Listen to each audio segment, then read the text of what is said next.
اپنا عقیدہ بنانا ہے کہ اللہ تبارک و تعالیٰ کی جیسی شان ہے، جیسا اس کو لاحق ہے شان، اس طریقے سے اللہ تبارک و تعالیٰ نزول کرتا ہے اور اس طریقے سے اللہ تبارک و تعالیٰ اپنے بندے کے قریب ہوتا ہے۔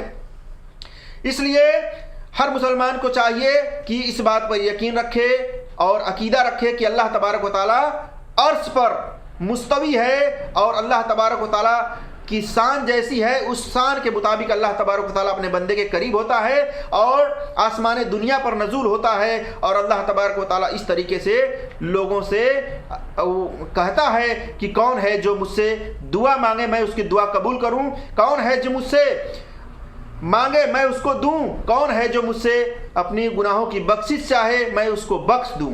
میرے عزیز دوستوں اور بھائیوں، اس حدیث سے بھی یہ بات واضح ہو گئی کہ اللہ تبارک و تعالیٰ عرش پر ہے، اور اسی طریقے سے میرے عزیز دوستوں اور بھائیوں ان لوگوں کی دلیلیں بالکل بے بنیاد ہیں جو کہتے ہیں کہ اللہ تبارک و تعالیٰ سب کے دل میں ہے، سب کے ساتھ ہے، ہر جگہ ہے۔